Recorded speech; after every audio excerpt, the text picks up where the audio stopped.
Buenas tardes, somos el grupo número 2 y en esta oportunidad expondremos acerca del trabajo final del curso. Aquí estará el enlace al video de esta exposición y aquí los puntos que cada uno va a explicar. Mi nombre es Luis Espinosa y ahora hablaré acerca del diseño geométrico. Los criterios de diseño que fueron utilizados se basaron en el Manual de Carreteras de G 2018 y en el Manual de Diseño Geométrico norteamericano AASHTO 2011.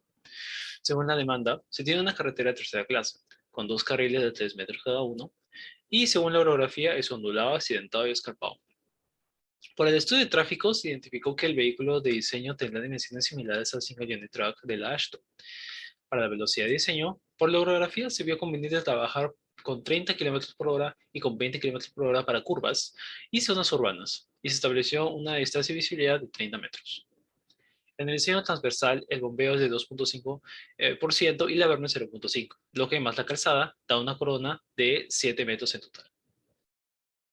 En el diseño de planta, los diseñadores se diferencian de lo que indica la normativa. Por motivos de seguridad establecieron sus valores que se observan aquí. Y para llegar al sobreancho, o utilizando la formulación de la AASHTO, se hallaron los siguientes valores. En el diseño del perfil, en vez de la normativa, los diseñadores también usaron sus criterios de seguridad para calcular sus índices mínimos para la curva cóncava y convexa. Y para la pendiente longitudinal máxima se usó la norma, pero para la mínima se adoptó un valor a criterio. Finalmente, se puede visualizar el resumen de los parámetros básicos de diseño más un esquema de un corte transversal. En esta parte se puede ver un plano de levantamiento topográfico hecho.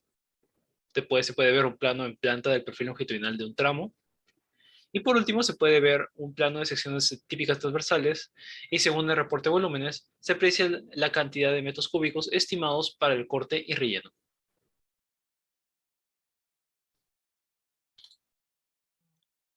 En ese sentido, teniendo en cuenta las alternativas de pavimento dependiendo al estudio de suelos en los tramos, encontramos que en los primeros cuatro tramos, desde el kilómetro 0 hasta el kilómetro 31, donde el EALS a 5 años es 3.4 por 10 elevado a la 5, se plantea o se propone una superficie de rodadura donde el micropavimento es M tipo 4. En los siguientes segundos tramos, desde el kilómetro 31 hasta el kilómetro 44.45, donde el EALS es 4.3 por 10 elevado a la 4, se propone un MOR de asfalto tipo 3. Eso es. Para la aplicación de pavimentos, primero se realizó el estudio de suelos en la ruta aplicada, la cual cuenta con 44,45 o 46 kilómetros aproximadamente, en la cual se aplicaron 47 cálculos de profundidad de 1.5 metros, alternando de cada lado. Los ensayos estándares que se aplicaron fueron el análisis granulométrico, la clasificación SOX, la clasificación AASHTO, los límites de Atterberg, humedad natural, Proctor modificado, California Bearing Ratio. Pasando con los resultados del CBR obtenido entre el kilómetro inicial y el kilómetro 5.2, se obtuvo un CBR aproximadamente de 24.2, el cual se califica como muy bueno. Entre el kilómetro 5.2 y el kilómetro 11.3 se obtuvo un CBR de 47.6, lo cual califica como excelente. Entre el kilómetro 11.3 y el kilómetro 22 se obtuvo un CBR de 20.9, lo cual califica también como muy bueno. Entre el kilómetro 22.3 y el kilómetro 31 y 37.4 equivale a un CBR 38.9, lo cual significa que es excelente. Entre el kilómetro 37 y el kilómetro finalizar, el cual es 44.45 del tramo, se obtuvo un CBR aproximado de 15.9, lo cual califica muy buena. En este sentido, se califican como los suelos de la supersante de buena calidad, así como la superficie de rotura se encuentra en buenas condiciones y con ligeros ayuntamientos. Finalmente, los criterios a utilizar fueron los índices de plasticidad. Los índices de plasticidad obtenidos fueron menor al 10% y los tipos de suelo encontrar fueron el A1A, el A1B, el A4, el A26 y el A3. En cuanto a los sectores de mejoramiento, se encuentran el sector D y el sector A. Se encuentran entre el kilómetro 39.57 y el kilómetro 40.31. Luego del kilómetro 35 y finalizando con el kilómetro 40.5. Para esto, los criterios de mejoramiento o los criterios para determinar de mejoramiento fueron la capacidad de soporte, lo cual incluye los suelos de baja capacidad, ya que el CBR es menor al 6%. En ese sentido, también se encontraron que habían suelos inadecuados, que eran suelos expansivos, ya que el IP era mayor a 12. Luego los suelos blandos, que se consideró el índice de consistencia y el índice de liquidez, lo cual eh, arrojaba indicadores mayores a los requeridos. Y finalmente los suelos orgánicos, donde se... Continuando con el tema de drenaje, el proyecto cuenta con un sistema que conduce fuera del tramo tanto el material suelto como el agua que invade la vía. Es así que se cuenta con un drenaje transversal compuesto por alcantarillas y badenes, como podemos observar en las imágenes. La alcantarilla cuenta con una zona de entrada, una zona de salida, así como una zanja de drenaje para evitar la erosión del terreno. Tras el estudio hidrológico realizado en campo, se evidenció las deficiencias del alcantarillado existente, ya sea por el material o el diámetro empleado, donde varias poseían menos a 36 pulgadas, el cual es el diámetro mínimo según el Manual de Hidrología, Hidráulica y Drenaje, por lo que se propone el cambio de estas por tubos metálicos corrugados de 36 pulgadas de diámetro.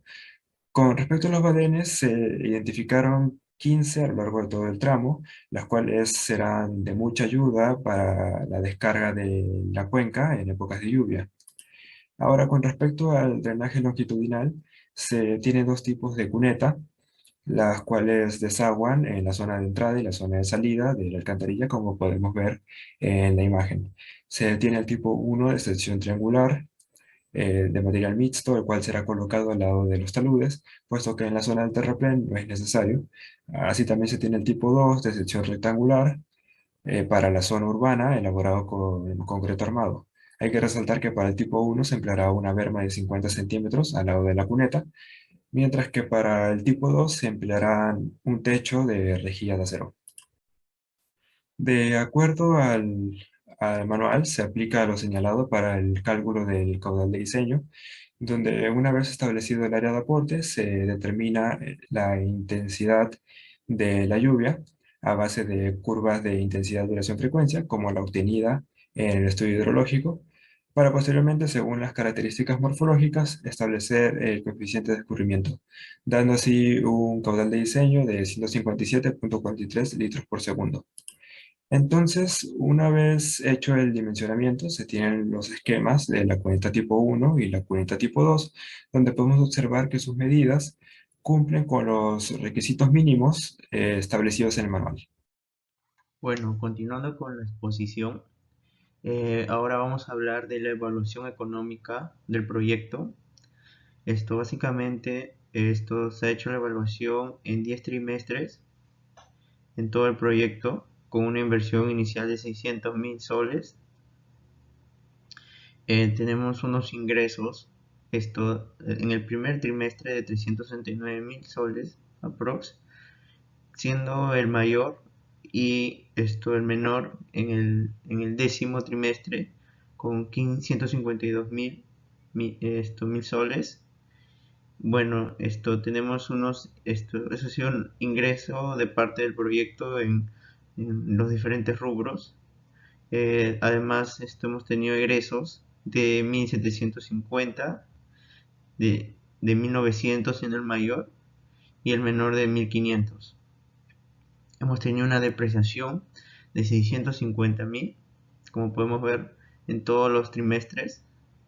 Hemos tenido una utilidad en el primer trimestre de 366.000, siendo siendo una de las mayores, pero en el tercer trimestre hemos encontrado la mayor utilidad, y esto con participación de trabajadores en el 10%.